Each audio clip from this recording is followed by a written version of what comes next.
ছোট্ট রফিকুল ইসলাম মাদানিকে চেনেন না? মানুষটা ছোট কিন্তু কলিজাটা অনেক বড়, ঠিক না ভাই? মানুষ ছোট, কলিজা পা থেকে মাথা পর্যন্ত পুরোটাই কলিজা। কথা বলেন ঠিক না বলেন? ওই যে একজন বলেন ময়মনসিংহে পোলাপান, মনে হয় ওনার বাড়ি ময়মনসিংহ না আপনার? মাশাআল্লাহ, দেখছেন? এখন সাহসী ছেলেকে নিয়ে দেশের লোকেরা গর্ব করে, আল্লাহু আকবার বলেন। এখন উনি বলল, দেখেন, তাকে জেলখানায় নেওয়ার 11 মাস পরে, কত মাস পরে? 11 মাস পরে বিচারক তাকে জিজ্ঞেস করে, আচ্ছা হুজুর, আপনি কি কোনো ভুল করেছেন কিনা কোন? কয় মাস পরে? বেচারার 11 মাস জেল খাটা শেষ। সে আফসোস করে বলে, আমাকে 11 মাস পরে বিচারক জিজ্ঞেস করে যে আমি কি কোনো ভুল করছি কিনা। এখন আপনারা একটু বলেন, 11 মাস শেষ হয়েছে, এতদিন পরে বিচারকের মাথায় গেছে, জিজ্ঞেস করা দরকার হুজুরের ভুলটা কি। তাহলে যে 11টা মাস যে পাস হয়ে গেল, তার জীবন থেকে হারিয়ে গেল, নিদারুণ কষ্ট করলো সে, তার পরিবার, তার মা, তার আত্মীয় স্বজন, তার মুহিব্বিন, যে কষ্ট করলো, এর দায়ভারটা কে নেবে? কে নেবে এই দায়ভার? এই জন্য বলি, গণবিপ্লবের মাধ্যমে রাষ্ট্র যেমন সংস্কারের জন্য দাবি উঠেছে, শুধু রাষ্ট্রের বিভিন্ন সেক্টর যেমন সংস্কার দাবি উঠেছে, এই দেশের আইন কানুনও সংস্কার করা দরকার। আইনের মধ্যে অনেক ফাঁক ফোকর আছে, আছে না নাই? 17 বছর জেল খাটার পরে শুনতে পাইলাম, পত্রিকাতে পেলাম, এই লোকটা নিরাপরাধ, 17 বছর খামোখা জেল কেটেছে। নাউজুবিল্লাহ বলবেন না? সব পরিবর্তন হতে হবে আল্লাহ পাকের কোরআন দিয়ে, জোরে বলতে হবে, ঠিক কি? যুবক ভাইরা আমার, আল্লাহর কোরআনের আয়াতগুলোকে বিশ্বাস করেন, আল্লাহর নবীর হাদিসগুলোকে বিশ্বাস করেন। আল্লাহ নবী সাল্লাল্লাহু আলাইহি ওয়াসাল্লামের বাণী যদি কেউ মান্য করে, রাসূলের হাদিস যদি কেউ মানে, কোরআনে কারীমের আয়াত যদি কেউ বিশ্বাস করে আর মান্য করে, ওই ব্যক্তি কোনোদিন পদস্খলিত হবে না, ভুল পথে পরিচালিত হবে না। এই জন্য নবীজি বলেছেন, ইন্না হাযাল কুরআনা সাবাবুন, কোরআন এমন একটা রশি, তরফুহু বিআইদিল্লাহি ওয়া তরফুহু বিআইদিকুম, এই রশির এক মাথা আল্লাহর হাতে, আর এক মাথা বান্দা তোমাদের হাতে। লান তাদিল্লু ওয়া লান তাহলিকু বাদাহু আবাদা, তোমরা যতক্ষণ পর্যন্ত কোরআন নামক রশিকে আঁকড়ায় ধরে রাখতে পারবে, কশিন কালেও তোমরা ধ্বংস হবে না, তোমাদের পদস্খলন হবে না। জোরে জোরে বলেন সুবহানাল্লাহ। মানুষদেরকে হেদায়েতের কথা বোঝাবার জন্য নবীজি মাঝে মাঝে গল্প শোনাতেন। কোরআনে কারীমের মধ্যে আল্লাহ তাআলা মানুষের গল্প বলেছেন। গল্প কোরআনে আছে না নাই? আরো জোরে বলেন, আছে না নাই? আবার গল্প বলে আল্লাহ বলে দিয়েছেন, কেন গল্প শোনায়? শোনো, লাকাদ কানা ফি কাসাসিহিম ইবারাতুল লিউলিল আলবাব, এই সমস্ত ব্যক্তিদের কাহিনীতে তোমাদের জন্য, জ্ঞানীদের জন্য শিক্ষা আছে, ইবারাত আছে। একদিন নবী করিম সাল্লাল্লাহু আলাইহি ওয়াসাল্লাম বসে আছেন, সাহাবায়ে কেরাম পরিবেষ্টিত অবস্থায়, তখন আল্লাহর নবী একটা গল্প শোনালেন। আল্লাহর হাবিব বলেন, সাহাবীরা শোনো, সালাসাতু নাফারিন মিম্মান কানা ক্বাবলাকুম, তোমরা পৃথিবীতে আগমন করার পূর্বে বনি ইসরাইল সম্প্রদায়ের 3 জন ব্যক্তি, তারা দূর সফরে ঘর থেকে বের হয়েছে, দূরে কোথাও যাবে, সফর করছে, দিনভর তারা পথ চলেছে, চলতে চলতে তারা ক্লান্ত হয়ে পড়ল। হাত্তা আওয়াহুমুল মাবিতু ইলা গারিন, ক্লান্ত পরিশ্রান্ত হয়ে মনে মনে সিদ্ধান্ত নিল, আকাশে মেঘ চমকাচ্ছে, বিদ্যুৎ চমকাচ্ছে, যে কোনো মুহূর্তে ভারী বর্ষণ হয়ে যেতে পারে, আর রাতের বেলায় পথ চলা মোটেও নিরাপদ নয়। যদি আমরা কোথাও আশ্রয় নিয়ে থাকতে পারি, পরবর্তী সকাল থেকে আমরা আবার হাঁটা শুরু করব। কোথায় আশ্রয় নেবে? কোথায় তারা বিশ্রাম নেবে? বর্তমান আধুনিক সমাজের মধ্যে আবাসিক হোটেল পাওয়া যায় থাকার জন্য, লোকালয় থাকে, কিন্তু তৎকালীন যুগে হাজার হাজার বছর আগের কথা, পাহাড়িয়া গিরিপথ দিয়ে চলছে, আশ্রয় নেওয়ার জায়গা নাই। বিরাট বড় পাহাড় দেখতে পেল, পাহাড়ের গুহার মধ্যে 3 জন গিয়ে ঢুকেছে। পাহাড়ের গুহায় গিয়ে ঢুকে যাওয়ার পরে রাতের বেলায় প্রচন্ড ভারী বর্ষণ হয়েছে। পাহাড়ের উপর থেকে বিরাট বড় একটা পাথর গড়াতে গড়াতে গড়াতে গড়াতে এসে যে গুহার মধ্যে তারা আশ্রয় নিয়েছিল, গুহার মুখের মধ্যে এসে আটকায় গেছে। আর পাথরের টুকরাটা এতটাই বড়, তিনজনে মিলে এটা সরাবে কোনোভাবে সম্ভব হবে না। তারা বুঝতে পারলেন এমন একটি জায়গার মধ্যে আমরা আছি, এই জায়গার মধ্যে যদি আমরা মরে গলে পচে হাড্ডি সার হয়ে যায়, পৃথিবীর কোনো ব্যক্তি আমাদের সম্পর্কে জানতেও পারবে না।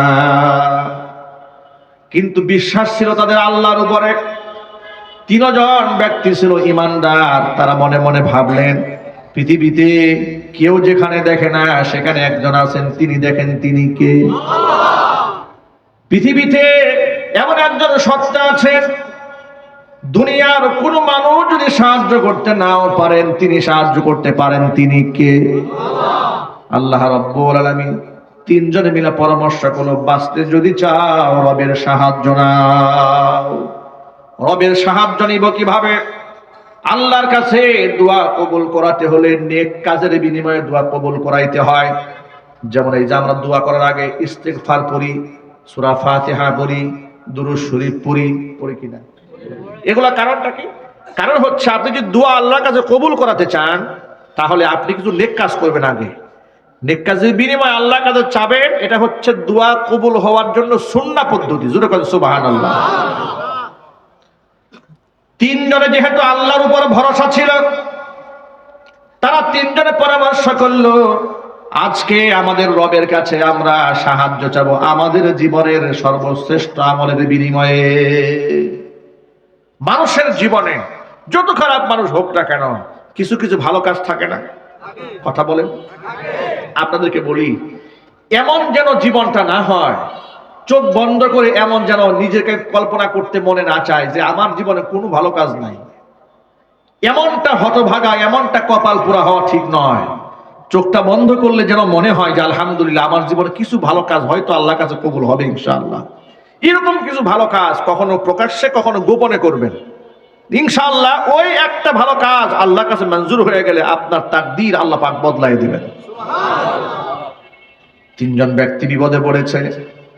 তিনজন ব্যক্তি মনে মনে ভাবলো, রবের কাছে নিজের জীবনের শ্রেষ্ঠ ইবাদতের বিনিময়ে আজকে আমরা আশ্রয় প্রার্থনা করব, কারণ সাহায্য করার একমাত্র মালিককে। প্রথম ব্যক্তি আল্লাহর কাছে হাত তুলে বলছেন, রব্বুল আলামিন, আমার একজন সুন্দরী চাচাতো বোন ছিল, আমি তার প্রেমে আসক্ত ছিলাম বড় মারাত্মক ভাবে। বহুবার তাকে কুপ্রস্তাব দিয়েছি, সে রাজি হয় না। সেই মেয়েটি ছিল খুব ধার্মিক, পরহেজগার। আল্লাহু আকবার। অনেক পরহেজগার, আত্মসংবরণকারী নারী তিনি ছিলেন। মনে রাখবেন, সমাজের মধ্যে সব মেয়ে খারাপ থাকে না, কিছু পরহেজগার মেয়েও থাকে, যারা আল্লাহকে ভয় করে, যারা নিজের চরিত্র বিকিয়ে দেয় না। সমাজে আছে না নাই? লোকটি বলল, আল্লাহকে ডেকে ডেকে বলছে, আল্লাহ, আমার ওই বোনটাকে আমি অনেকভাবে ফুসলিয়েছি, রাজি হয় নাই। কিন্তু কিছুদিন যেতে না যেতে এলাকার মধ্যে কাহতুন মানে দুর্ভিক্ষ দেখা দিল। এলাকার মানুষের মধ্যে হাহাকার লেগে গেল। ক্ষেত খামারে ফসল নাই, মানুষের পকেটে টাকা নাই, বাড়িতে খাবার নাই, মানুষ দুর্ভিক্ষে কষ্ট পাচ্ছে। আমার ওই দরিদ্র বোনটা পরিবার নিয়ে বড় কষ্টে ছিল। কিন্তু তখনও পর্যন্ত আমি সম্পদশালী মানুষ হিসেবে এলাকার মধ্যে পরিচিত ছিলাম। আমার সেই বোনটি আমার কাছে হাত বাড়িয়ে বলল, ভাইজান, বড় কষ্টে আছি, বাবা মা না খেয়ে আছে, ভাই ব্রাদাররা না খেয়ে আছে, জীবন বাঁচানো কষ্ট হয়ে যাচ্ছে, আপনি একটু আমাদের সাহায্য করেন। লোকটি বলে, আমি আমার ওই বোনটার দুর্বল পয়েন্ট আমি বুঝতে পারলাম, তাকে আমি প্রস্তাব দিয়ে ফেললাম। এতদিন পর্যন্ত যে অন্যায় প্রস্তাব দিয়েছিলাম, রাজি হও নাই, যদি রাজি হয়ে যাও তাহলে তোমাকে আমি 100 দিরহাম দেব। মেয়েটি নিরুপায় হয়ে আমার প্রস্তাবে রাজি হলো। আমি তাকে 100 দিরহাম দিয়ে দিলাম। সে আমার কাছে নিরিবিলি একটা জায়গার মধ্যে হাজির হলো। কোন বর্ণনার মধ্যে এসেছে, আমি যখন তার কাছে গেলাম একান্তে সান্নিধ্যে মিলিত হতে, এমনকি হাত্তা জালাস্তু বাইনা রিজলাইহা, আমি তার দুই উরুর মাঝখানে বসেও গেছি। আমার বোনটি আমাকে আমার চোখে চোখ রেখে বলল, ইত্তাকিল্লাহ, আল্লাহকে ভয় করুন। আল্লাহ তাআলা অবৈধ যৌন সংযোগ যেখানে হারাম করে দিয়েছেন, সম্পর্ক আল্লাহ হারাম করেছেন, আপনি হারামকে হালাল বানাবেন না। জাহান্নামের আগুনকে ভয় করুন। রব্বুল আলামিন আমার সেই বোনটি আমাকে যখনই বলেছে জাহান্নামের আগুনকে ভয় করো, আল্লাহকে ভয় করো, বলতে দেরি হয়েছে, লাফ দিয়ে তার শরীর উপর থেকে আমি দাঁড়িয়ে গেলাম, তার সংস্রব আমি ত্যাগ করলাম। রব্বুল আলামিন আমি যদি সেখানে আমার চরিতার্থকে আমি ধ্বংস করতে চাইতাম সেটা আমি পারতাম, কিন্তু একমাত্র তোমার ভয়, জাহান্নামের আগুনের ভয় আমি সেখান থেকে বের হয়ে এলাম। পৃথিবীর কেউ সে ঘটনা জানতো না। আল্লাহ তুমি তো আমার মনের খবর জানো, যদি আমি ওই দিন এই কাজটা একমাত্র তোমার খুশির জন্য করে থাকি, মেহেরবানি করে আজকের বিপদ থেকে আমাদেরকে উদ্ধার করো। নবীজি বললেন দোয়া করতে দেরি হয়েছে, আল্লাহর কাছে দোয়া কবুল হতে দেরি হলো না, সাথে সাথে আল্লাহ রাব্বুল আলামিন পাথরটাকে কিঞ্চিত পরিমাণ দূরে সরিয়ে দিলেন। কিন্তু যতটুকু সরেছে এখান থেকে বের হওয়া সম্ভব নয় একজনের, বাকি থাকলো কয়জন? আরো জোরে বলেন। দ্বিতীয় ব্যক্তি এবার আল্লাহর কাছে হাত তুলেছে, রব্বুল আলামিন আমার বৃদ্ধা মা বৃদ্ধ বাবা ঘরের মধ্যে আছে, আমার সব সময়ের আমল হলো বাবা মার উপরে পৃথিবীর কাউকে আমি প্রাধান্য দেই না, এমনকি রাতের বেলায় কোনোদিন বাবা মার খাওয়ানোর আগে আমি আমার সন্তান, স্ত্রী, এমনকি নিজের মুখের মধ্যে খাবার দেই না। জোরে বল সুবহানাল্লাহ। এমন সন্তান এই পৃথিবীতে বর্তমানে কি একটাও খুঁজে পাবেন? এই সমাজে একটা সন্তান এমন খুঁজে পাওয়া যাবে? তাহলে আপনারা চিন্তা করেন বাবা মার প্রতি কেমন আনুগত্যশীল সন্তান হলে তিনি বলছেন, হে আল্লাহ আমি আমার বাপ মাকে রাতের বেলায় না খাইয়ে কোনোদিন সন্তানদের মুখে খাবার তুলে দেই না। অথচ আপনাদের কি মনে হয় সন্তানের প্রতি বাবা মার মহব্বত আছে না নাই? ভালোবাসা আছে না নাই? কিন্তু বাপ মার সম্মান সবার উপরে, এমনকি আল্লাহ এবং রাসূলের পরেই এই পৃথিবীতে বাপ মার স্থান। চিল্লায় এখন আল্লাহু আকবার।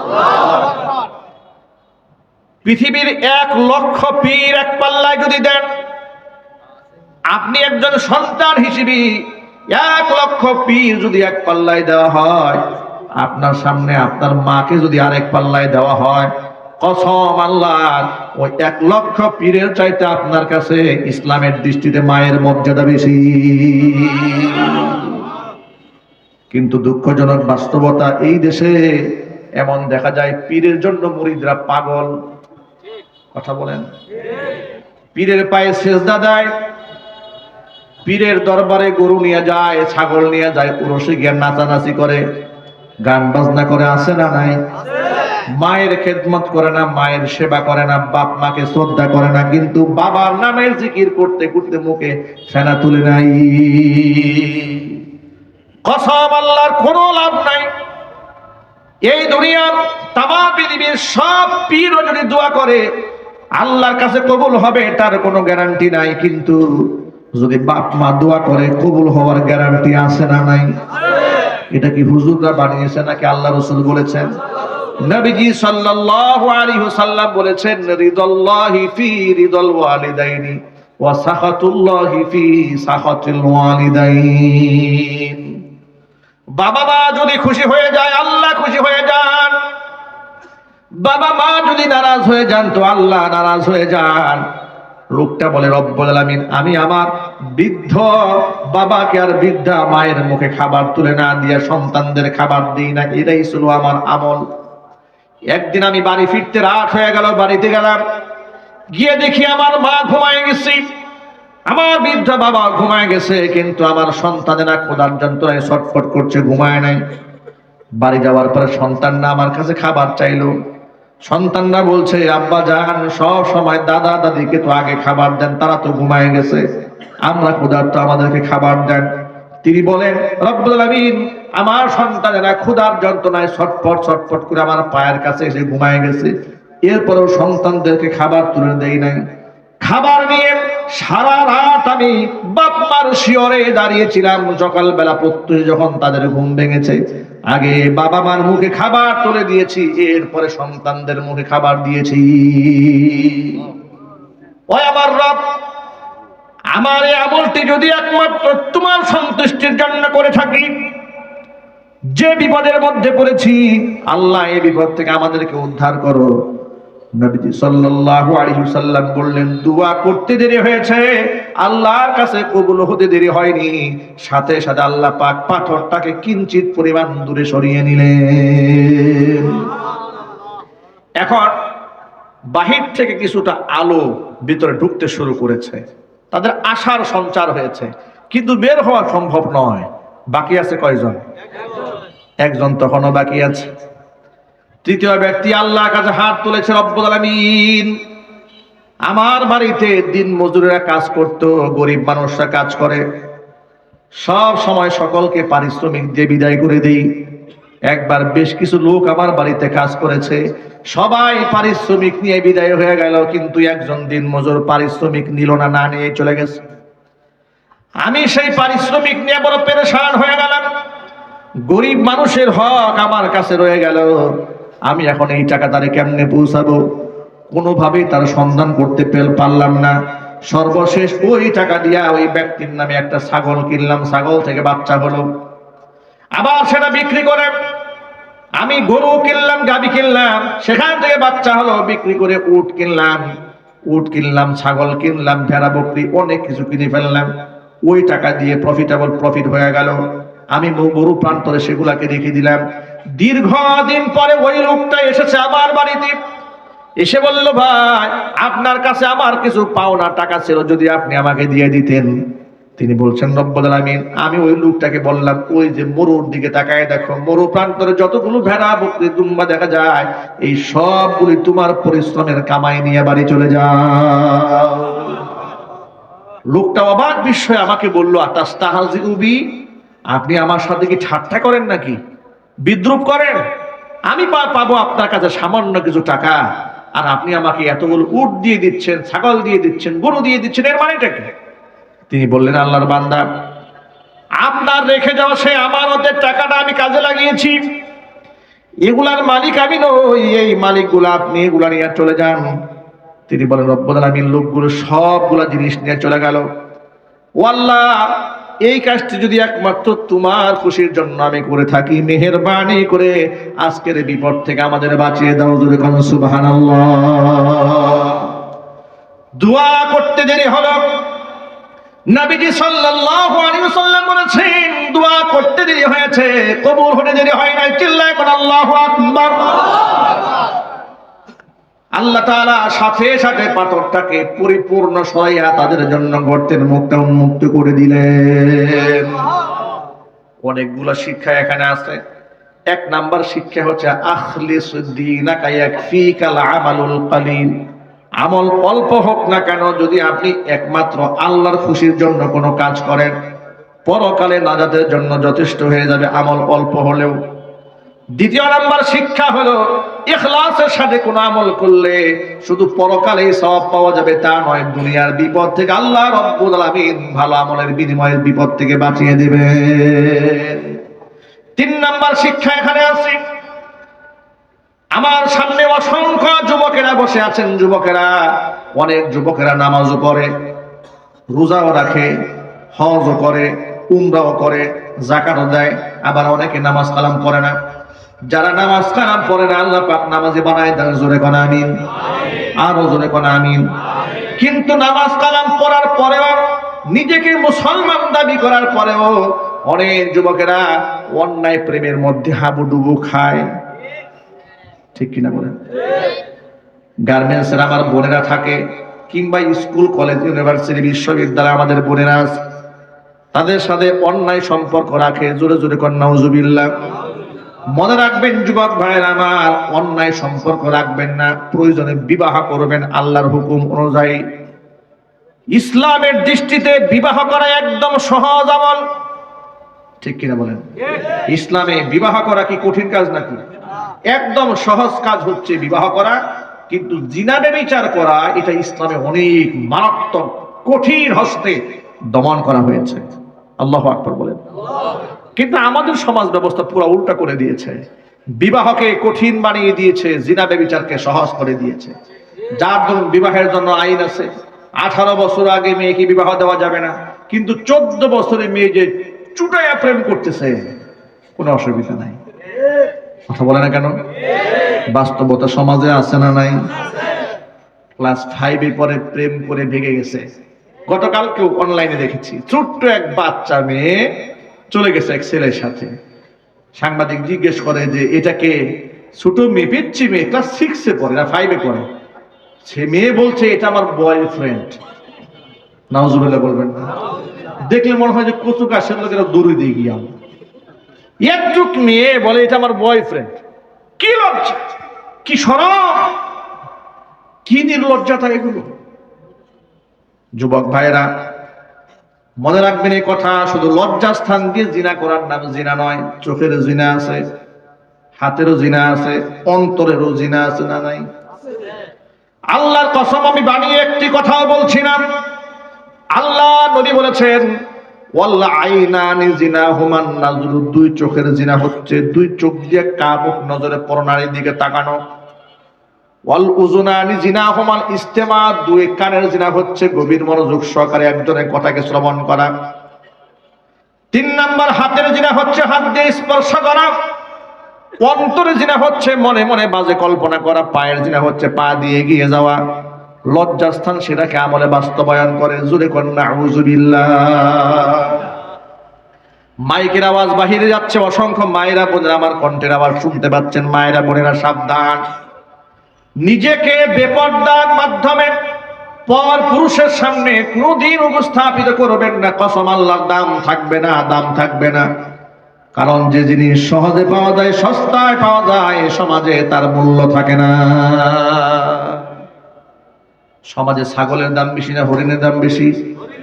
যদি বলেন, ছাগল এভেলেবেল পাওয়া যায়, রাস্তাঘাটে যেখানে সেখানে পেশাব করে দেয়, পায়খানা করে দেয়, এই জন্য ওর দাম নাই। লোকেরা ছাগল দিয়ে গালি দিয়ে বলে তুই একটা ছাগল।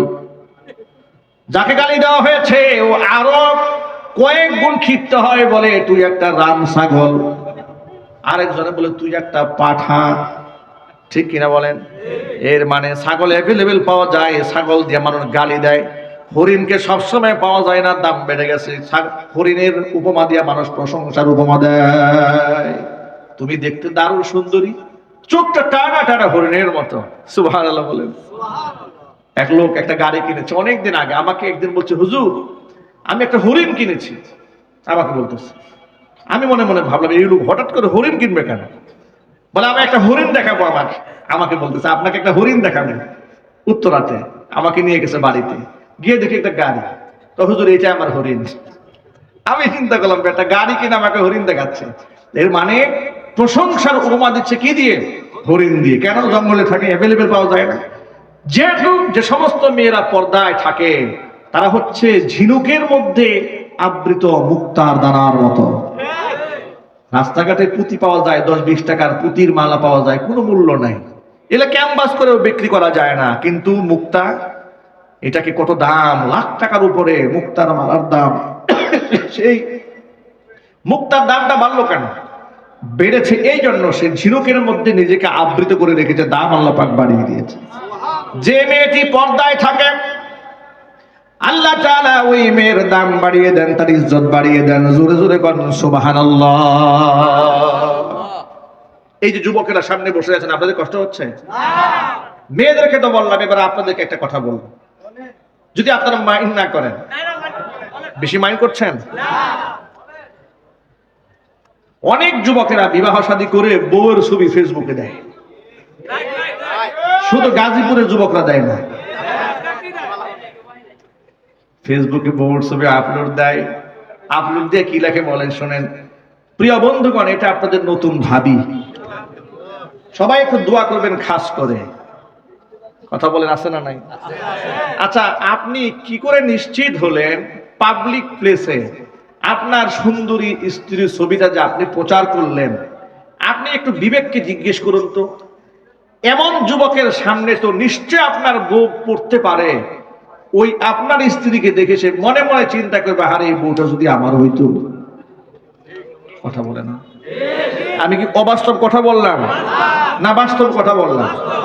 সে কি শুধু এই চিন্তাই করেছে, না মনে মনে আরো অনেক কিছু চিন্তা করা শেষ? অনেক চিন্তা করে ফেলেছে। তাহলে এই যে তার গুনার চিন্তার জন্য হাতিয়ারটা তৈরি করে দিল কে? স্বামী নিজেই করেছে। কথা বলতে হবে তো, ঠিক কিনা বলেন?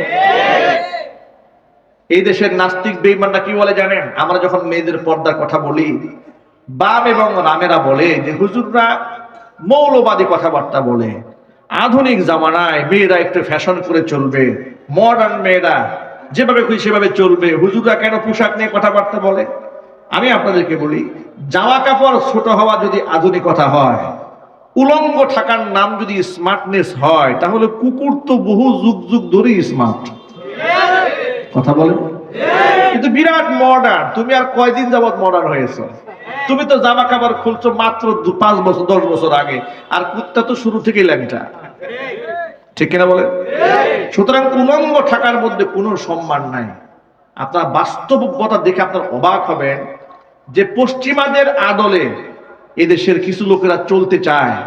তাদের জীবনে বাহ্যিক অঙ্গনে অনেক ভালো কাজও আছে, সেটাকে অস্বীকার করার কোনো সুযোগ নাই। যেমন তাদের লেনদেন, উঠা বসা, রাস্তাঘাট পরিপাটি করা, সোয়ারেজ ড্রেনেজ ব্যবস্থা করা, তারা দুনিয়াকে অনেক সাজিয়েছে। কিন্তু চরিত্র এবং আখলাক, নীতি এবং নৈতিকতায় তারা কতটা পিছিয়ে দেখেন। বাবার সামনে মেয়ে বয়ফ্রেন্ড নিয়ে ঘুরে বেড়াচ্ছে, স্বামীর সামনে স্ত্রী আরেকটাই বয়ফ্রেন্ড নিয়ে চলে গেছে, স্বামী বাধা দেওয়ার ক্ষমতা নেই। ইউরোপ আমেরিকায় নিজের স্ত্রী যদি বয়ফ্রেন্ড নিয়ে চলে, স্বামী যদি বাধা দেয়, আর স্ত্রী যদি 999 ডায়াল করে, স্বামীর 12টা বাজায় ছাড়বে। পুলিশ কি বলবে জানেন? তোর বউ একটা বয়ফ্রেন্ড নিয়ে গেছে, 14টায় বয়ফ্রেন্ড নিয়ে ঘুরবে, তো তোর সমস্যা কি? নাউজুবিল্লাহ বলেন। আচ্ছা, আপনারা বলে এটার নাম কি নারীর অধিকার? এটার নাম কি নারীর স্বাধীনতা? এই স্বাধীনতায় পশ্চিমারা বিশ্বাসী। আর ওই স্বাধীনতাকে ফলো করে এই দেশের কিছু ছেলেমেয়েরা পার্কে, সিনেমায়, ওপেনে প্রকাশ্যে বয়ফ্রেন্ড গার্লফ্রেন্ড হাত দিয়ে ধরে ঘোরাঘুরি করে। তারা অপকর্ম করছে, নির্লজ্জতা করছে, প্রকাশ্যে জিনা ব্যভিচার করছে, একে অপরকে চুম্বনের মতো নিকৃষ্ট আচরণ করছে। যারা বাধা দিচ্ছে তাদেরকে তারা সেকেলে মনে করছে, যারা বাধা দিচ্ছে তাদেরকে তারা ব্যাকডেটেড মনে করছে, নিজেকে খুব আপগ্রেড মনে করছে। আমি বলবো, তুমি যে করছো, তোমার চাইতে ভাদ্র মাসের কুকুর আরো 100 বছর আগের আপগ্রেড। কথা বলেন, ঠিক কিনা বলেন? তুমি দিন দিন আধুনিকতার নামে কুকুরের কাতারে চলে যাচ্ছ। তুমি যে কাজটা পার্কে করো, এগুলাই আমাদের রোডের মধ্যে কুকুরে করে ভাদ্র মাসে আসলে। ঠিক কিনা বলেন? সুতরাং মানুষ আল্লাহ পাক অনেক সম্মানিত করে বানিয়েছেন। মানুষের জীবন পথটাকে আল্লাহ পাক অনেক সুন্দর করে সাজিয়ে দিয়েছেন। ইসলাম মানুষকে পরিপূর্ণ দিক নির্দেশনা দান করে দিয়েছেন। আমি যুবক ভাইদের অনুরোধ করছি, যুবক ভাইরা, আজকের পর থেকে নিজের বউয়ের ছবি পরপুরুষের সামনে আর দেখাবেন? আরো আসতে বলেন, আর দেখাবেন? এই কথাটা কি মনে থাকবে? গায়ে হলুদের অনুষ্ঠানে, বিবাহের অনুষ্ঠানে বউকে সাজিয়ে গুজিয়ে হাজার পুরুষের সামনে বসিয়ে রাখবেন? এটা কি স্মার্টনেস না নির্লজ্জতা? এটা কি নারী অধিকার না নির্লজ্জতা? এই নির্লজ্জতা আজকে আমাদের সমাজের মধ্যে আছে। যুবক ভাইরা আমার, রাত অনেক গভীর হয়ে যাচ্ছে, ছোট্ট করে কথা বলে দিয়ে হাদিস থেকে শোনেন।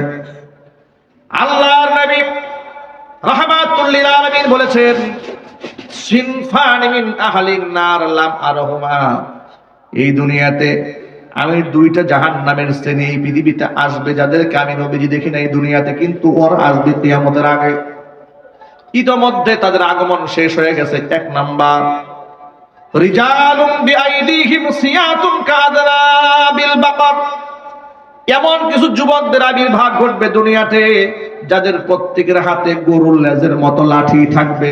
অন্যায় ভাবে তারা মানুষের গায়ে আঘাত করবে। মুহাদ্দিসিনে কেরামরা ব্যাখ্যা করে বলেছেন, এটা হচ্ছে সমাজের মধ্যে ওই সমস্ত গুন্ডা ক্যাডার যারা অন্যায় ভাবে মানুষদেরকে প্রহার করে, ওই সমস্ত পুরুষরা জাহান্নামে। জোরে কর নাউজুবিল্লাহ। 1 নাম্বার। 2 নাম্বার হচ্ছে নিসাউ কাসিয়াতুন আরিয়াতুন মুমিলাতুন মাইলাতুন রুসুহুন্না কাসনিমাতিল বুখতিল মাইলা। আল্লাহ নবী বলেছেন, এমন কিছু নারীদের আবির্ভাব ঘটবে আখিরের জামানায়, কিয়ামতের আলামত। যে সমস্ত মেয়েরা মুমিলা, এমন মেয়েরা আসবে যারা পোশাক পরে উলঙ্গ থাকবে। চিৎকার দিয়ে কর নাউজুবিল্লাহ। প্রশ্ন হলো পোশাক পরে মানুষ উলঙ্গ থাকে কেমনে? এই ব্যাখ্যা তো আপনাদের সামনে জোরালো ভাবে করার কোনো প্রয়োজন নাই, ইতিমধ্যে আপনারা বুঝে ফেলেছেন। তাও মুহাদ্দিসরা যেই ব্যাখ্যা বলেছেন আপনাদের শোনায় দেই। মুহাদ্দিসরা হাদিসের ব্যাখ্যা বলেছেন নিসাউন কাসিয়াতুন আরিয়াতুন, পোশাক পরেও মানুষ উলঙ্গ থাকার সিস্টেমটা হলো এমন পোশাক মেয়েটা পরেছে যে পোশাক পরার পরেও তারা বাহির থেকে ভিতরে অঙ্গ প্রত্যঙ্গ স্পষ্ট দেখা যায়। জোরে কোন নাউযুবিল্লাহ। এই হচ্ছে একটা। আরেকটা হচ্ছে এত পাতলা পোশাক পরেছে বাহির থেকে ফুটে উঠেছে চিৎকার দিয়ে এখন নাউযুবিল্লাহি মিন যালিক। এখন আপনাদেরকে বলি, এমন পোশাক দেশে আছে না নাই? একটু জোর আওয়াজে বলতে হবে, আছে না নাই? এই হচ্ছে নিসাউন কাসিয়াতুন আরিয়াতুন এর ব্যাখ্যা। রুউসুহুন্না কাসনিমাতিল বুখতিল মাইলা, এদের মাথার হেয়ার স্টাইল হবে উটের কুজের মতো, মাথার মধ্যে খোপা বাঁধা। মুমিলাতুন মাইলাতুন, এরা নিজেরা পর পুরুষের দিকে ঝুঁকবে, পর পুরুষদেরকে নিজেদের প্রতি আকৃষ্ট করবে। জোরে কোন নাউযুবিল্লাহ। এই সমস্ত ব্যক্তিরা লা ইয়াদখুলনাল জান্নাতা, তৃষ্ণায় যা আল্লাহ পাকের তাসবিহ তাহলিল করে না, কিন্তু তোমরা তাদের ভাষা বুঝতে পারো না। প্রত্যেকে আপন আপন ভাষায় তাসবিহ জপে। গাছের পাতা ছিঁড়তে আল্লাহর নবী সাল্লাল্লাহু আলাইহি সাল্লাম বারণ করলেন, প্রাণীর গায়ে দাগ দিতে বারণ করে দিলেন, প্রাণীকে আঘাত দিবেন, কষ্ট দিবেন বড় হারাম করে দিলেন। হাদিস শরীফের মধ্যে এসেছে, একজন বাজারি খারাপ মহিলা মরু প্রান্তরে হেঁটে যাওয়ার সময় তিনি দেখতে পেলেন যে একটা কুকুর, রাস্তার কুকুর ক্ষুধা এবং তৃষ্ণায় মরু প্রান্তরে হাবুড় ঘোরাঘুরি করছে জমিনে। মহিলা বুঝতে পারলেন যে কুকুরটা দারুণ ক্ষুধার্ত এবং তৃষ্ণার্ত। যদি কুকুরের মুখে একটুখানি পানি তুলে দিতে পারতাম, কুকুরটা প্রাণে বেঁচে যেত। কিন্তু কুকুরকে যে পানি পান করাবো, পানি পাবো কোথায়? মরু প্রান্তরে পানির সংকট। ডান বাম তালাশ করে দেখলেন, কোথাও পানি পাওয়া যাচ্ছে না, কোনো লোক নাই। অদূরেই তিনি একটা কূপ দেখতে পেলেন। এবার কূপের মধ্যে পানিও দেখতে পেয়েছেন, কিন্তু পানি সেখানে বের করবেন কিভাবে? চলার পথে কিন্তু বালতি নিয়ে আসেননি, রশিও হাতে নাই। কিন্তু মেয়েটির মনে কুকুরের প্রতি দয়া সৃষ্টি হলো। মেয়েটি আরবের মেয়ে, চামড়ার মোজা ব্যবহার করত, চামড়ার মোজা খুলেছে, গায়ের ওড়নাকে রশি বানিয়ে, পায়ের চামড়ার মোজাকে বালতি বানিয়ে বহু কষ্ট করে কুকুরের জন্য কুয়া থেকে একটু পানি বের করে তৃষ্ণার্ত ক্ষুধার্ত কুকুরের মুখের মধ্যে দিয়ে দিয়েছে। কুকুর পানি পান করে জীবন বাঁচিয়ে যাওয়ার পরে, জীবন বাঁচার পরে আনন্দে উদ্বেলিত হয়ে, আনন্দে আত্মহারা হয়ে কুকুরটা লেজ লড়াতে শুরু করেছে। আল্লাহর নবী সাল্লাল্লাহু আলাইহি সাল্লামকে আল্লাহ পাক জানালেন, ও আমার হাবিব, এই দৃশ্যটি পৃথিবীর কেউ দেখেনি, কিন্তু আমি আল্লাহ পাক দেখেছি, আমি তার সাক্ষী হয়েছি। সামান্য একটা কুকুরের প্রতি আমার এই বান্দি দয়া করার কারণে, মায়া করার কারণে, তার জীবনটা বাঁচিয়ে দেওয়ার কারণে আমি আল্লাহ ওই মহিলার প্রতি এত সন্তুষ্ট হয়েছি, তার সারা জিন্দেগীর গুনার খাতা মাফ করে দিয়া জান্নাতি মহিলাদের কাতারে তার নামটা আমি আল্লাহ উঠিয়ে দিয়েছি। এর মানে হলো, আমরা এমন একটা ধর্ম লালন করি, এমন একটা ধর্মে আমরা বিশ্বাসী, যে ধর্মে আপনি একটা কুকুরের প্রতিও জুলুম করতে পারবেন না। এই শিক্ষা ইসলামে আছে না নাই? আরো জোরে বলুন। অন্য দিক থেকে তিরমিজি শরীফের হাদিসের মধ্যে এসেছে, একজন নামাজি মহিলা, পরহেজগার মহিলা, ঘরের মধ্যে একটা বিড়ালকে সে আটকে দিয়েছিল, কারণ বিড়াল তার খাবারের মধ্যে মুখ দিয়েছিল। এই রাগে গুসায় করে মহিলা বিড়ালকে রশি দিয়ে খাটের সাথে বেঁধে ফেলেছে। তিল তিল করে বিড়ালটাকে কষ্ট দিয়েছি, বিড়ালটাকে ছেড়েও দেয় না বাহিরে, সে খানাকে কোনো মতে জীবনযাপন করবে, বেঁচে থাকবে সেই সুযোগ দেয় নাই, নিজেও খাবার দেয় নাই। ক্ষুধায় যন্ত্রণায় তিল তিল করে বিড়ালটাকে মহিলা হত্যা করেছে, নামাজি পরহেজগার মহিলা। নবী করিম সাল্লাল্লাহু আলাইহি সাল্লামকে আল্লাহ পাক জানালেন, ও আমার হাবিব, যে মহিলাটি তিল তিল করে আমার একটা নিরীহ প্রাণী বিড়ালকে কষ্ট দিয়ে হত্যা করেছে, ওই মহিলার সারা জীবনের নামাজ রোজা আর তাহাজ্জুদের সওয়াবকে আমি আল্লাহ তাআলা বরবাদ করে দিয়া জাহান্নামী মহিলাদের কাতারে মহিলার নামটা উঠিয়ে দিয়েছি। ভাবা যায় আমরা এমন একটা ধর্মে বিশ্বাসী যেখানে প্রাণীর নিরাপত্তা দেওয়া হয়েছে। চিৎকার দিয়ে এখন সুবহানাল্লাহ। মনে রাখবেন, কুকুর বিড়াল স্বভাবজাতভাবে কুকুর এমন একটা প্রাণী যে অকারণে বিনা কারণে এই কুকুরকে আপনি লালন করতে পারবেন না। কয়েকটা শর্তে কুকুর পালা যায়। এক হচ্ছে কুকুরকে ট্রেনিং দিয়ে আপনি বাড়ির পাহারাদার বানিয়েছেন, হারেস। কুকুর দারোয়ানি কাজ করে, ট্রেনিং প্রাপ্ত কুকুর আছে না? জোরে বলেন। এমন কুকুর আছে সেনাবাহিনীর দায়িত্ব পালন করে, ওরা ব্যাজ দেওয়া হয় কুকুরের। সুবহানাল্লাহ। এভাবে শিক্ষিত কুকুর আছে।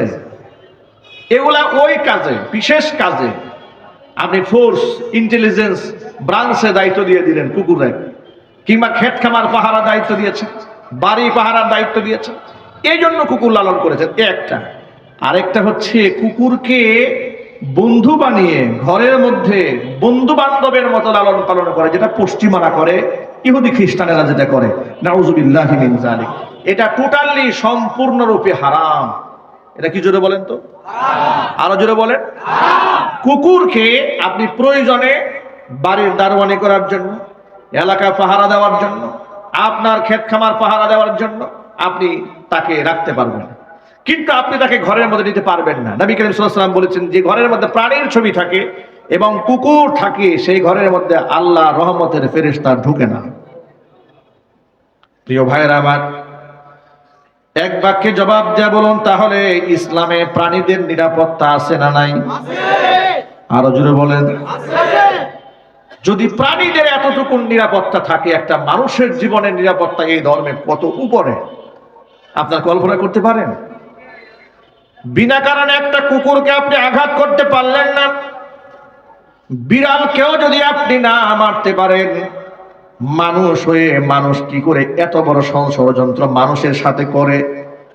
এই যে জুলাই আগস্ট বিপ্লবের সময় মানুষ হয়ে মানুষের সাথে এমন ব্যবহার এই দেশের প্রশাসনের লোকেরা করেছে, জানোয়ারের সাথে মানুষ এত নিষ্ঠুর আচরণ করতে পারে না।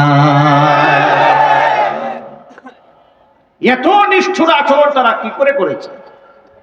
এই যে আমাদের পাশে এলাকায় সাইনবোর্ডে আহত একটা ছেলেকে দোকানদার, মুদি দোকানদার আশ্রয় দিয়েছে নিজের ঘরে। পুলিশ তাকে আশ্রয় দিয়েছে কেন? তার দোকানের শাটার উঁচা করে যে ছেলেটা আশ্রয় দিয়েছে পরে ঠান্ডা মাথায় গুলি করে হত্যা করেছে। ওরা মানুষ না অমানুষ? আরো জোরে বলে। এই কাজ মানুষ কিভাবে করে, কি করে করে এগুলো? সাধারণ ছাত্র জনতা থেকে শুরু করে আলেম উলামা পীর বুজুর্গ, কাউকে তারা সম্মান দেয়নি রাষ্ট্রীয়ভাবে। আল্লাহর কসম করে বলি, তৃতীয় সারির কিংবা এলাকার লোকাল কিছু এমপি মন্ত্রী কিংবা ব্যক্তিগতভাবে কোনো নেতা কর্মী হয়তো কোনো আলেমের সাথে সুসম্পর্ক রেখেছে ভিন্ন কথা, কিন্তু সামগ্রিকভাবে গোটা রাষ্ট্রের ব্যবস্থাপনা যারা পরিচালনা করেছে তারা এই দেশের আলেমদেরকে আল্লাহর কসম বন্ধু বানায় রাখে নাই, শত্রু বানিয়ে রেখে দিয়েছিল, জঙ্গি বানিয়ে রেখে দিয়েছিল, তালেবান বানিয়ে রেখে দিয়েছিল, রাজাকার, আল বদর, আল শামস, মৌলবাদ, উগ্রবাদ শব্দ বলে বলে আলেমদেরকে কষ্ট দিয়েছে।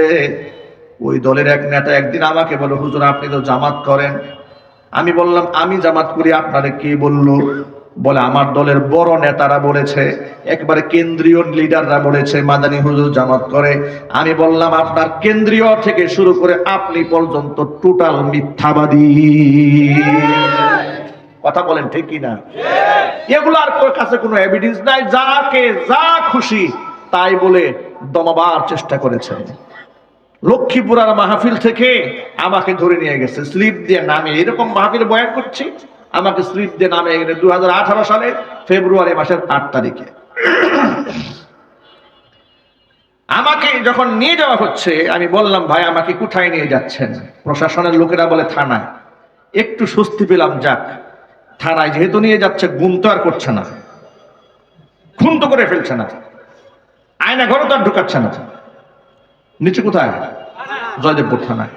ওসি আমিনুল ইসলাম দায়িত্বে ছিলেন। কথা বলতে চাইলাম ওসি সাহেবের কাছে, যে সাথে যে কি অপরাধ আমাকে আনা হলো। ওসি কথা বলতে চায় না। দুবার তিনবার রিকোয়েস্ট করার পরে ওসি সাহেব আসলেন, আমার সামনে চা দিলেন, বিস্কুট দিলেন, হুজুরে নাস্তা খাওয়াও। ধরে নিয়ে আসছে, আমার নাস্তা খাওয়াচ্ছে। নাস্তা কি আমার মুখ দিয়ে যায়? খাইলাম নাস্তা। খাওয়ার পরে জিজ্ঞেস করলাম, ভাই আমার কোন অপরাধে নিয়ে আসছেন একটু শুনি আমি। বলে, হুজুর আপনাকে যে কেন নিয়ে আসছি তা তো আমি জানি না, উপরের নির্দেশ, উপর থেকে নির্দেশ এসেছে আপনাকে ধরে আনতে হবে, ধরে নিয়ে আসছে। রাখলো নিয়ে থানার গারদে। আমার মোবাইল, মানি ব্যাগ, টাকা পয়সা, বলো ড্রাইভারকে দিয়ে দেন, বাড়ি নিয়ে যান। চলে গেল। এরপরে কিছু সময় সেখানে একাকী গারদে, যে ডিবি আমাকে নিয়ে গেল গারদে, আমার হাত ধরে একাকী চোখের পানি ছেড়ে দিয়া কান্না করে দিয়ে বলছে, হুজুর আমারও দুইটা ছেলে আছে, যে কাজটা আপনার সাথে করেছে হুজুর, আমাকে বদদুয়া দিয়েন না, তাহলে আমার বংশ সহ ধ্বংস হয়ে যাবে। বিয়াদবি করেছে আপনার সাথে, কিন্তু আমি জানি আপনাকে মাহফিল থেকে নিয়ে আসছে হুজুর, কিন্তু আমার কিচ্ছু করার ছিল না, আমি চাকরি করি, হুকুমের গোলাম, আমাকে নির্দেশ দিয়েছে, আমি নিয়ে এসেছি। আমি মন থেকে তাকে ক্ষমা করে দিয়েছি। বেশ কিছু সময় পরে দেখি এক ভদ্রলোক, বয়স্ক মানুষ, হুইল চেয়ারে করে চলে, তাকে নিয়ে গারদে আমার সাথে নিয়ে ঢুকাইছে। আমি তার দিকে তাকায় আছি। আমি মনে মনে ভাবলাম, আমি না হয় ইয়াং মানুষ, জোয়ান মানুষ, এই মুরব্বিরে কেন আনছে? তাকে ডাক দিয়ে বললাম, চাচা আমি না হয় জোয়ান মানুষ, আমাকে ধরেছে, কিন্তু আপনি তো মুরব্বী মানুষ, আপনাকে কেন ধরছে? আপনি কি রাজনীতি করেন নাকি? জিজ্ঞেস করছি। তো তাকে তো আমি চিনি না, জানি না। তিনি আমার দিকে তাকিয়ে আছেন, আমাকে বললেন, আমাকে চিনেন না? আমি বললাম না। তিনি বললেন, আমার নাম হাসান উদ্দিন সরকার, নাম শুনেছেন? আমি বললাম, নাম শুনেছি কিন্তু কখনো দেখি নাই। আপনার নাম আমি শুনেছি। তিনি বললেন, তখন পরিচয় দিলাম, আমি বিএনপির মহানগরের দায়িত্বশীল ছিলাম, এক সময় এমপি ছিলাম, অনেক দায়িত্বের কথা। তখন আমি বুঝলাম, আচ্ছা বড় রাজনীতিবিদ, এই যে তাকে ধরে নিয়ে আসছে। একটু বৃদ্ধ মানুষ, লাঠি ভর করে চলে, হুইল চেয়ারে চলে, কিন্তু অসুস্থ ছিলেন তিনি। দেখেন, উনি আমাকে জীবনের প্রথম দেখলেন গারদে, থানার গারদে। আমি ওনাকে জীবনের প্রথম দেখলাম কোথায়? কথা একটু বলেন আপনারা, এখানে শিক্ষা আছে। উনাকে আমি জীবনে প্রথম দেখলাম গারদে, উনি আমাকে দেখলেন গারদে। আমি পরিচয় দিলাম, চাচা আমি বুটবাজার কেন্দ্রীয় জামে মসজিদের খতিব, আমার নাম মাওলানা আব্দুর রহিম আল মাদানী, আমাকে মাহফিল থেকে নিয়ে আসছে। এটা শুনে উনি খুব কষ্ট পেলেন। তিনি আমাকে হাতে হাত রেখে সান্ত্বনা দিয়ে বললেন, বাবা সবর করো, ধৈর্য ধরো, একদিন সুফল আসবে। আমাকে তিনি শান্ত করলেন। উনার জন্য আমার জন্য কোনো বিছানা ছিল না। উনার যেহেতু উনি বড় নেতা, তার জন্য দেখলাম অনেকে তুষক টুসক নিয়ে গেছে গারদে। উনি উনার তুষকে আমাকে বললেন যে, বাবা আপনি শুয়ে পড়েন, আমাকে বলতেছে। আমাকে বিছানায় শুয়াই দিয়া উনি বসে বসে তাহাজ্জুদে নামাজ পড়া শুরু করলেন। তো এই দৃশ্য দেখে উনার প্রতি আমার খুব মহব্বত তৈরি হলো, যে এত ভালো একটা মানুষ, চিনি না জানি না, কিন্তু উনি আমাকে সম্মান দিয়েছেন। ফজরের সময় আমি ওযু করতে গেলাম ওখানে ভিতরেই। এরপরে উনি একটু টয়লেটের ভিতরেই, টয়লেট ছোট্ট গারদের মধ্যে বসলেন জরুরত সারার জন্য। জরুরত সেরে উনি ফ্রেশ হয়ে উনি যে টয়লেট থেকে দাঁড়াবেন, এই শক্তি আর ওনার হাতে নাই। উনি আমাকে ডাক দেন, বাবা আমাকে একটু ধরো, আমি তো দাঁড়াতে পারছি না। এত মায়া লাগলো, প্রচন্ড শীত, ফেব্রুয়ারির 8 তারিখ। আমি দু হাতে ভর করে, ভারী মানুষ, খুব কষ্ট করে উঠালাম। উঠানে দেওয়ার পরে উনি পুরো সময়টা তাহাজ্জুদে আল্লাহ পাকের জিকির আজকারে কোরআন তেলাওয়াতে কাটাই দিলেন। এত মোহাব্বত লাগলো তার এই আমলটা দেখে আমার কাছে, যে এত ভালো একটা মানুষ এইভাবে ধরে কষ্ট দিচ্ছে সকালবেলা। কিন্তু কেউ জানি না, উনিও জানে না উনি কোন মামলার আসামি, আমিও জানি না আমি কোন মামলার আসামি। সকালবেলা উভয়কে কোর্টে হাজির করা হলো। মামলার এজাহারে তাকায় দেখি, মামলার এজাহারে লেখা আছে, টঙ্গীতে কোনো এক গোপন বৈঠকে আমরা 150-200 মানুষ আমরা গোল মিটিং করতেছিলাম রাষ্ট্রে একটা নাশকতা তৈরি করার জন্য। এবং সেখান থেকে পুলিশ আমাদেরকে ধাওয়া দিয়েছে। ধাওয়া দেওয়ার পরে সব পালাই গেছে, আমরা 7 জন পালাইতে পারি নাই। আমাদেরকে হাতে নাতে ধরছে। আমি এবং হাসান সরকার আমরা দুজনে মিলে পরিকল্পনা করেই নাটকটা করতেছিলাম ওই জায়গায়। আমার পকেটে 16টা ককটেল পাওয়া গেছে। এই হচ্ছে মামলা। এখন আপনারা বলেন, এই মামলা যে লিখেছে ও কয় বোতল খাইছিল?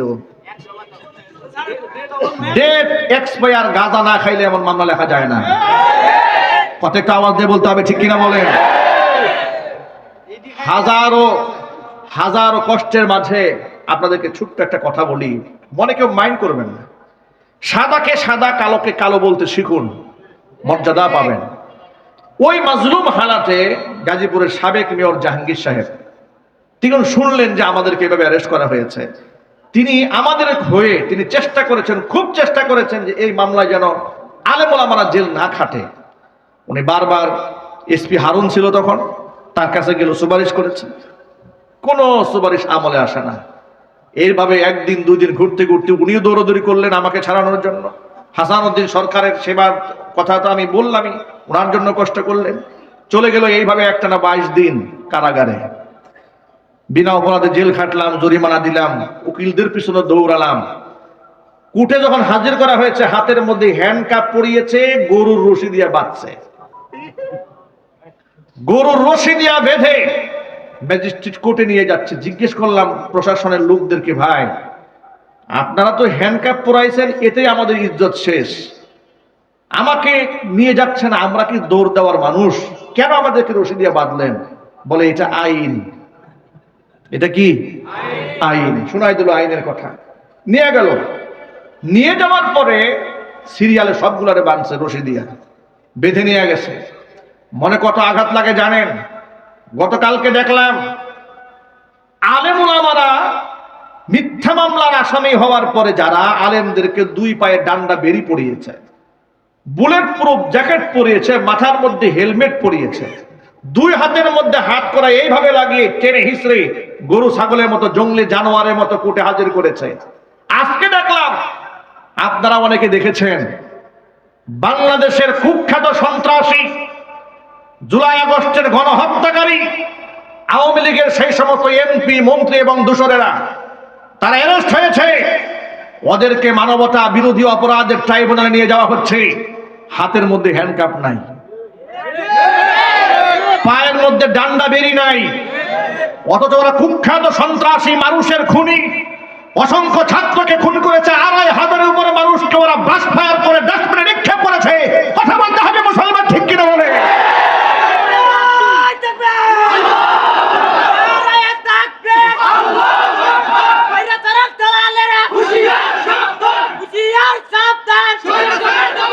যারা গণহত্যা চালিয়েছে, যারা গণহত্যা চালিয়েছে তাদের হাতে হ্যান্ডকাপ নাই, পায়ে ডান্ডা বেরি নাই।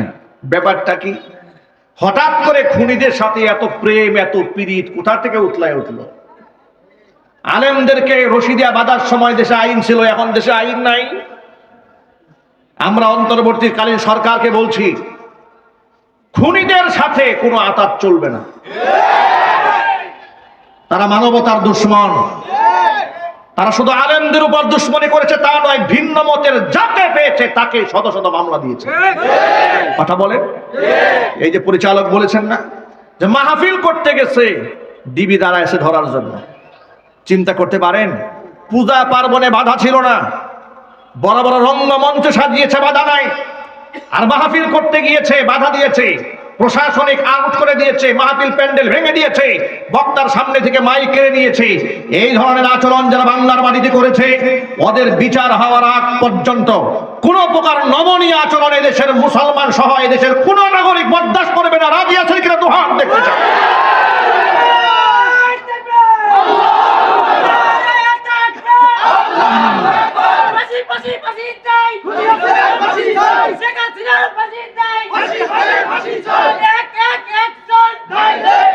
আমি আপনাদেরকে বলি, আমি আপনাদেরকে ছোট্ট করে বলি, ইনসাফ হচ্ছে খুনের বদলায় খুন।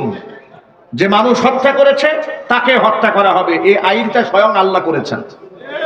কথা বলেন আপনারা? আচ্ছা, আমি যদি অন্যায় করি শাস্তি পাওয়ার দরকার আছে না নাই? আরো যদি বলেন, অন্যায় যেই করবে শাস্তি তাকে ভোগ করতেই হবে। এই কথার সাথে কি আপনারা একমত আছেন? যে অন্যায় করবে সে শাস্তি পাবে, এই কথার সাথে আপনারা একমত আছেন? আমি এখন যদি আপনাদেরকে ছোট্ট একটা প্রশ্ন করি, আপনারা জবাব দেবেন। শেখ হাসিনা এবং তার দূষরেরা ঠান্ডা মাথায় অসংখ্য মানুষকে খুন করেছে, সত্য না মিথ্যা? অসংখ্য মানুষকে গুম করেছে, সত্য না মিথ্যা? বিনা অপরাধে অসংখ্য আলেমদেরকে বছরের পর বছর কারারুদ্ধ করে রেখেছে, সত্য না মিথ্যা? অসংখ্য মানুষদেরকে আয়না ঘরে রেখে পাশবিক নির্যাতন চালিয়েছে, সত্য না মিথ্যা? এতগুলা অপরাধ করার পরেও তার দলের নেতা এবং কর্মীরা আজ পর্যন্ত শুনেছেন যে একটু অনুতপ্ত হয়ে বলেছে যে আসলে এইভাবে মানুষগুলা মারা ঠিক হয় নাই। এটা অনুতপ্ত পেয়েছেন আপনারা? আপনারা কি আন্দাজ করতে পারেন এরা কত বড় জানোয়ার?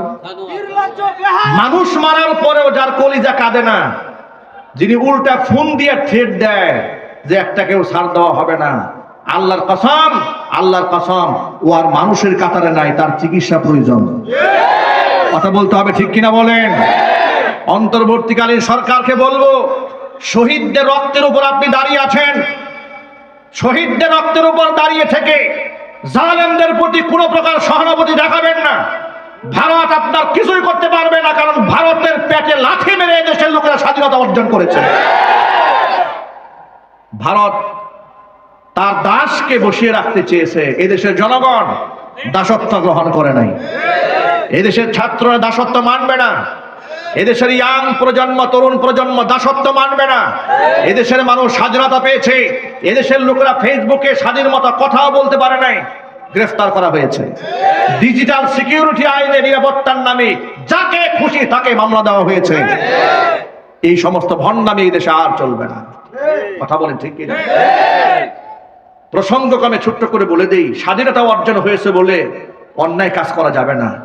এই দেশ স্বাধীন হওয়ার পরে দেখেছি বেশ কিছু লোকদের ঘর বাড়ি আগুনে পড়েছে, মনে রাখবেন আমাদের চোখের সামনে এগুলা হয়েছে। তবে আমার বিশ্বাস এই সমস্ত ঘর বাড়ি আগুনে পোড়ানো ছাত্র সমাজ করে নাই, দায়িত্বশীল কেউ করে নাই, কোন কুচক্রী মহল এগুলা করেছে। কথা বলেন ঠিক কিনা?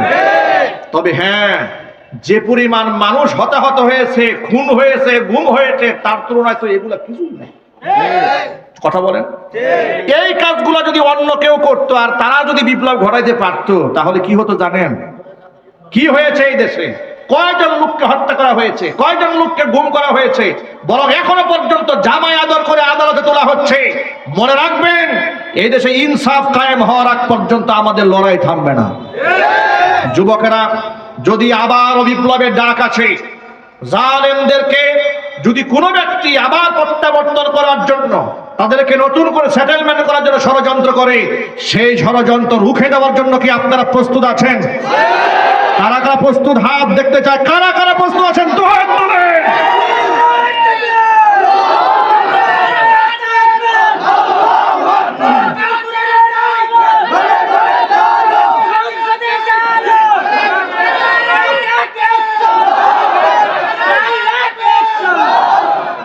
আমার যুবক ভাইরা, মানুষের উপর রহম করতে শিখেন, তবে জালেমের উপর রহম করা যাবে না। জালেমের উপর রহম করলে মাজলুমকে তার মাজলুমের উপর জুলুম করা হয়। ঠিক কিনা বলেন? যে ব্যক্তি খুন করেছে, খুনের বিচার হওয়ার দরকার আছে না নাই? কেন বিচার হবে শুনেন। কোরআন বলেছে, এটা আমি বলি নাই, আল্লাহ বলেছেন, ওয়ালাকুম ফিল কিসাসি হায়াতুন, হত্যার বদলে হত্যার আইন যদি তোমরা বাস্তবায়ন করো, তাহলে অনেক মানুষের জীবন এই আইনের কারণে বেঁচে যাবে।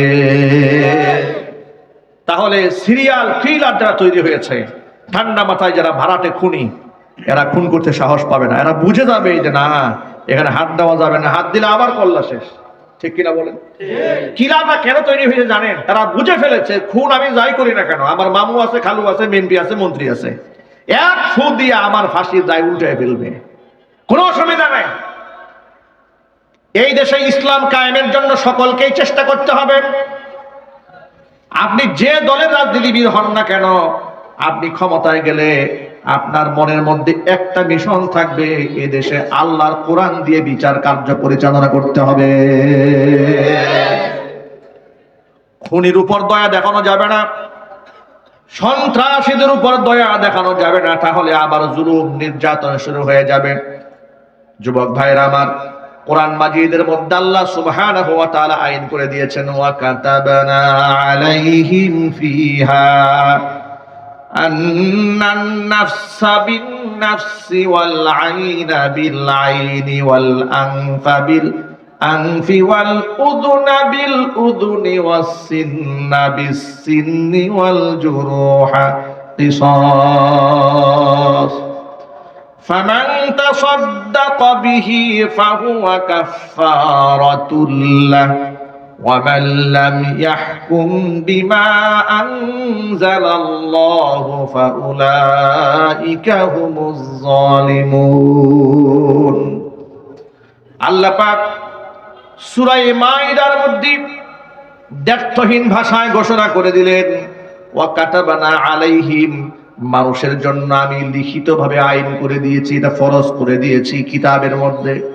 আইনটা কি? আমার আইন আন্নান নাফসা বিন নাফসি, জানের বদলা জান, ওয়াল আইনা বিল আইনি, চোখের বদলা চোখ, ওয়াল আনফা বিল আনফি, নাকের বদলায় নাক, ওয়াল উযুনা বিল উযুনি, কানের বদলায় কান, ওয়াস সিন্না বিস সিন্নি, দাঁতের বদলা দাঁত, ওয়াল জুরুহা কিসাস, আঘাতের বদলা আঘাত।